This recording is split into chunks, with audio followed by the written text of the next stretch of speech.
కేరళలోని కాలికట్లో ప్రధాని నరేంద్ర మోదీ ప్రసంగిస్తున్నారు. ఇప్పుడు లైవ్ చూద్దాం.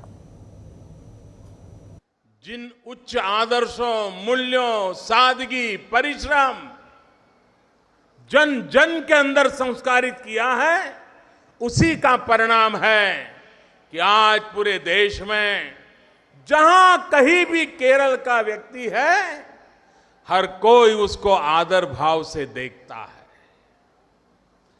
ഇത് വെറും ഈ മണ്ണിന്റെ മാത്രം ഒരു പ്രത്യേകതയല്ല.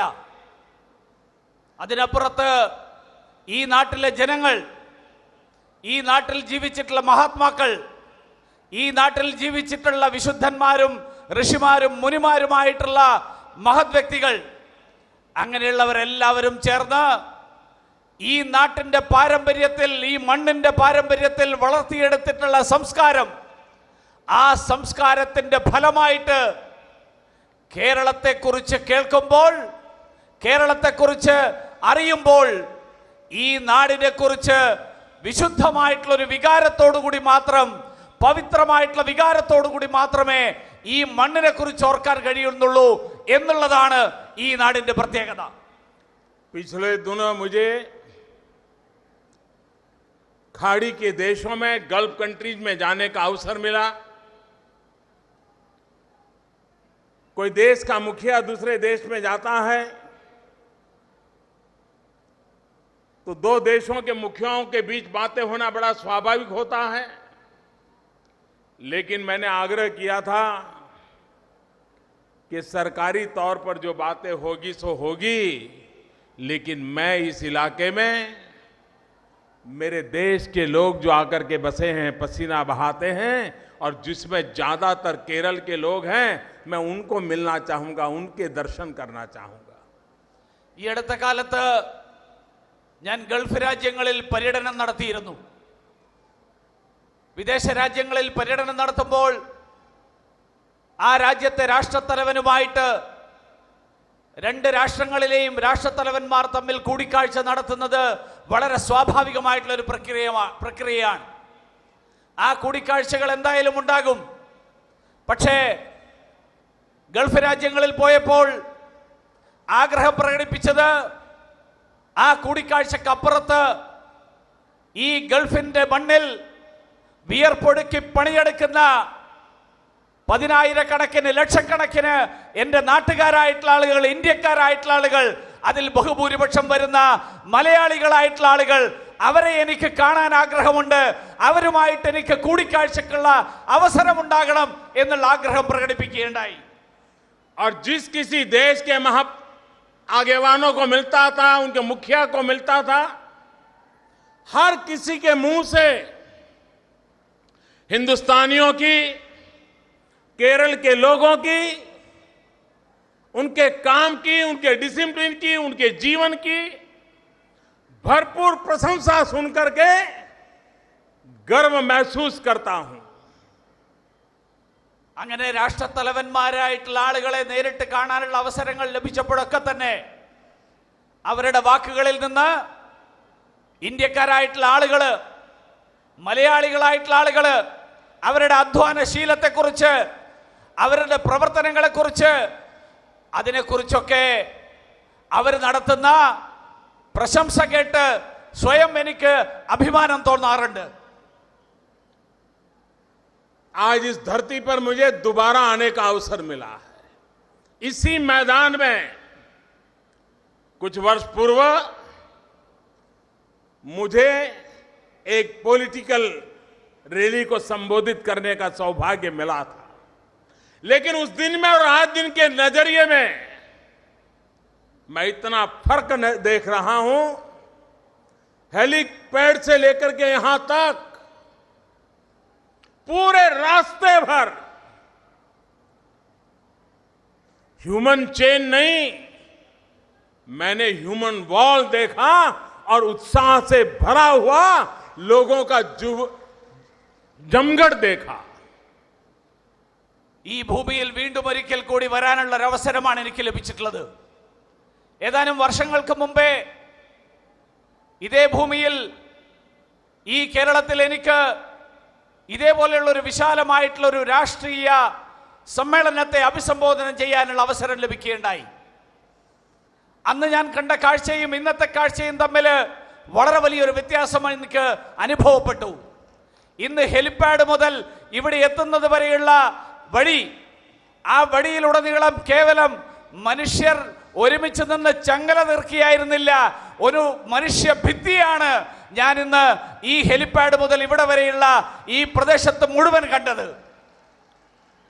आज से 50 साल पहले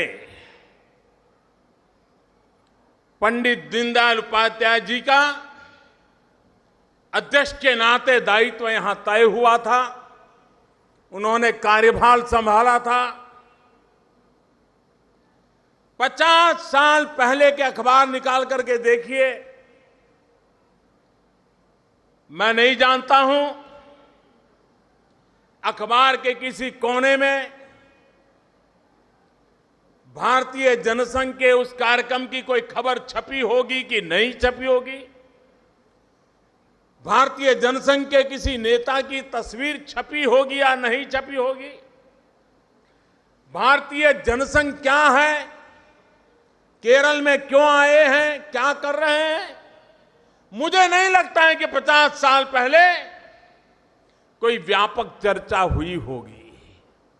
उस समय के पॉलिटिकल पंडितों को आज आश्चर्य होता होगा कि 125 करोड़ का देश, इतना बड़ा लोकतंत्र, इतनी विविधताओं से भरा हुआ लोकतंत्र, इतनी भाषाएं, इतनी परंपराएं, इतने संप्रदाय, और 50 साल के भीतर भीतर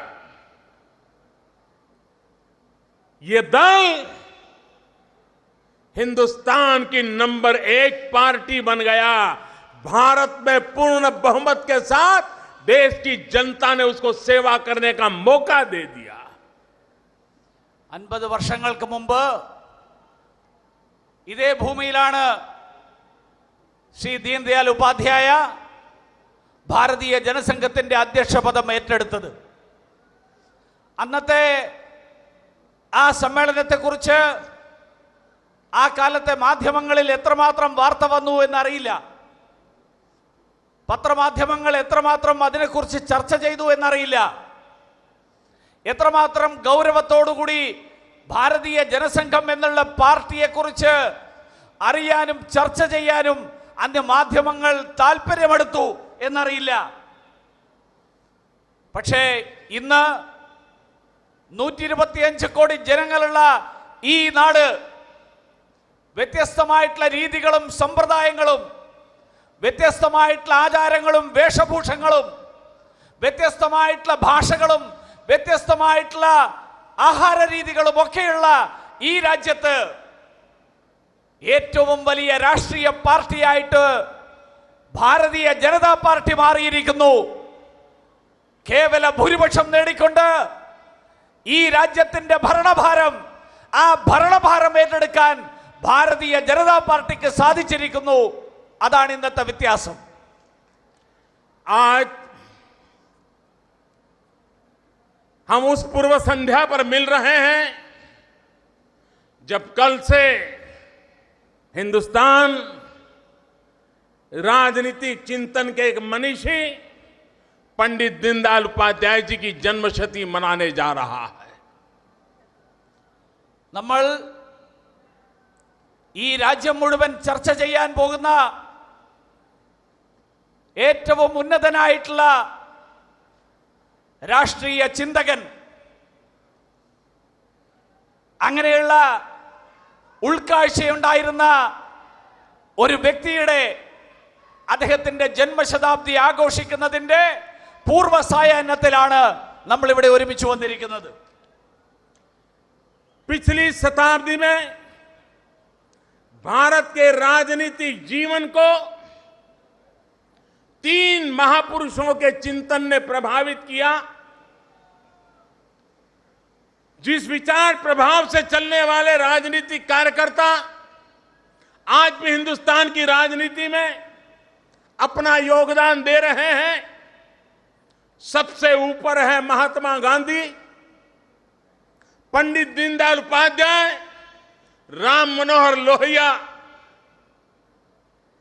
गांधी दीनदयाल लोहिया, ये पिछली शताब्दी के 3 महान विचारक जिनके चिंतन का प्रभाव आज के हिंदुस्तान की राजनीति पर कहीं न कहीं नजर आता है। കഴിഞ്ഞ നൂറ്റാണ്ട് ഈ രാജ്യത്ത് 3 മഹാവ്യക്തിത്വങ്ങൾ, ആ 3 മഹാവ്യക്തിത്വങ്ങളുടെ ആശയങ്ങളുടെ, അവരുടെ രാഷ്ട്രീയ ചിന്തകളുടെ, ആ ചിന്തകളുടെ അടിസ്ഥാനത്തിൽ രൂപപ്പെടുത്തിയെടുത്ത രാഷ്ട്രീയ പാർട്ടികളുടെ പ്രവർത്തകരുടെ, അവരുടെയൊക്കെ പരിശ്രമങ്ങളുടെ ചരിത്രമാണ്. ആദ്യത്തെ പേര് സ്വാഭാവികമായും ശ്രീ മഹാത്മാഗാന്ധിയുടെ പേര്, രണ്ടാമത്തെ പേര് പണ്ഡിറ്റ് ദീൻദയാൽ ഉപാധ്യായയുടെ പേര്, പിന്നീടുള്ള പേര് ശ്രീ രാം മനോഹർ ലോഹ്യയുടെ പേര്. ഗാന്ധിജിയുടെയും ദീനദയാൽജിയുടെയും ലോഹ്യാജിയുടെയും ആശയങ്ങൾ, ആ ആശയങ്ങളിൽ നിന്ന് പ്രേരണ ഉൾക്കൊണ്ടുകൊണ്ട് ആ ആശയങ്ങളുടെ അടിസ്ഥാനത്തിൽ രൂപം കൊണ്ട രാഷ്ട്രീയ പാർട്ടികൾ, ആ രാഷ്ട്രീയ പാർട്ടികളുടെ പ്രവർത്തനങ്ങൾ, ആ പ്രവർത്തനങ്ങളാണ് ഈ നാടിന്റെ കഴിഞ്ഞ 1 നൂറ്റാണ്ടിന്റെ രാഷ്ട്രീയ